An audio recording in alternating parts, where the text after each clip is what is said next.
வாழ்க வளமுடன். பேராசிரியர் டாக்டர் துரை லோகநாதனின் வினாவிடை தத்துவ சமுதாய நோக்குடைய சிறுகதைகளாம். என் கதைகளுக்கு நாளுக்கு நாள் அமோக ஆதரவு தந்து மகிழ்விக்கின்ற ரசிகப் பெருமக்களுக்கும், என் கதையை நல்ல முறையில் வெளிப்படுத்துகின்ற யூடியூப் நிறுவனத்தார்க்கும் சேனலுக்கும் வாழ்த்துக்களும் வணக்கங்களும். வாருங்கள், இன்றைய சிந்தனைக்குரிய கதைத்தலைப்பானது நமது உடலும் மனமும் வலிமை பெறுக என்பதாகும். உறுதியான உடலில் உறுதியான உள்ளம் அமையும் என்பதை உணர்ந்த உமா மகேஸ்வரன் என்னும் சென்னையைச் சேர்ந்தவர் சிறுவயது முதற்கொண்டு வயது ஆன நிலையிலும் கூட தற்போது சென்னையில் வசித்து வரும் அவர் தனது உடலையும் மனதையும் கட்டுக்கோப்பாக வைத்து கொள்வதுடன் சமூகத்தினரையும் அதன் வழி விழிப்படையச் செய்து அந்த நல் நோக்கம் சிந்தனைகளில் ஈடுபடச் செய்வதில், சமூகத்தினரை பாதுகாப்பதில் அலாதி பிரியம் உடையவரென்றே சொல்ல வேண்டும். மாவு பொருள் உணவுகளை தவிர்த்து சிறுதானிய வகை உணவுகள், உடலுக்கேற்ற நற்பழங்கள், கீரை வகைகளை உணவாக எவரையும் எடுத்துக்கொள்ளச் செய்வதில் துடிப்பான ஆர்வமுடையவர் இந்த உமா மகேஸ்வரன். வாய்விட்டு சிரித்தால் நோய் விட்டு போகும் என்றும் அடிக்கடி கூறுவார். நடைபயிற்சி, யோகா, ஓட்டங்கள் சிறந்தது என்றும் வலியுறுத்துவார். ஒருவேளை சாப்பிடுபவன் யோகி என்றும், இருவேளை சாப்பிடுபவன் போகி என்றும், 3 வேளை சாப்பிடுபவன் ரோகி என்றும், மேலும் பொழுதுக்கும் எப்பொழுதுமே வாயில் எதையாவது இடைவிடாது போட்டு மென்று அரைத்து கொண்டே இருப்பவன் துரோகி என்றும் இவர் பெயர் வைத்துள்ளார். இவருடன் பேசி பழகி அவர் கூற்றுப்படி நடப்பவர்கள் இன்றும் ஆரோக்கிய வாழ்வை மேற்கொண்டுதான் வருகின்றார்கள். இந்த சிந்தனையோட்டம் நன்மக்களாவதற்கான வழியோட்டம்.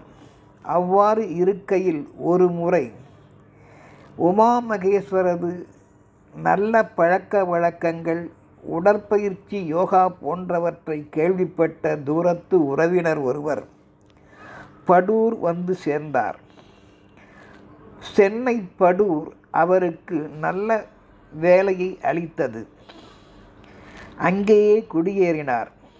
நடுத்தர வயது உடைய அந்த உறவினர் பெயர் யோகேஸ்வரன். உடல் கட்டுக்கோப்பு இல்லாது சற்று தளர்ந்த நிலையில் இருக்கும். உடம்பை நன்கு பாதுகாக்க தவறிவிட்டார் என்றே சொல்ல வேண்டும்.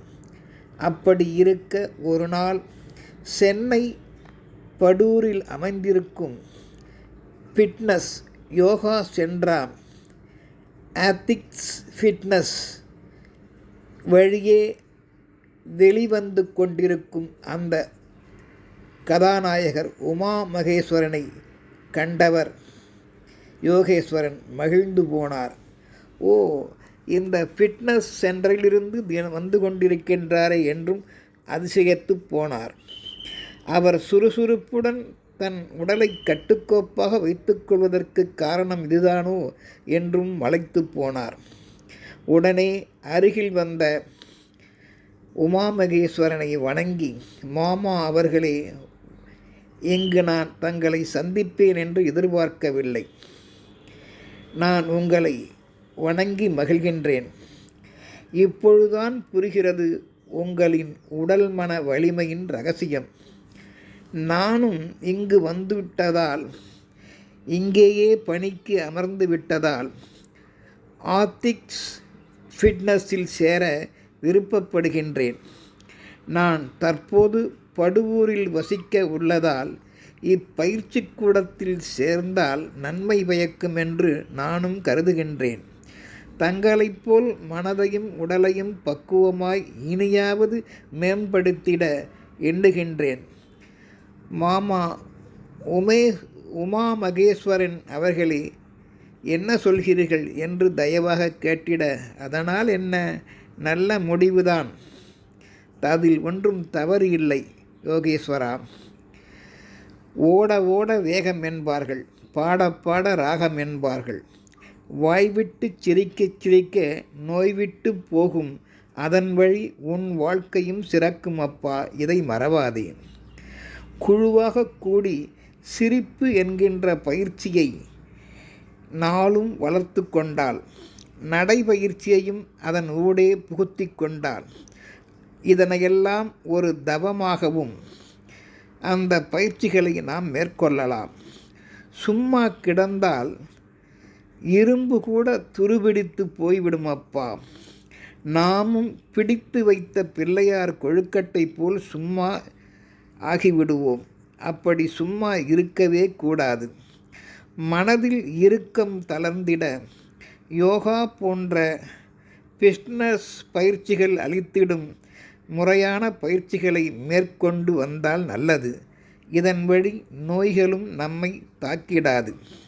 இது போன்ற பல பயிற்சி கூடங்கள் நிறைய இருக்கின்றனர் எல்லா இடங்களிலும்.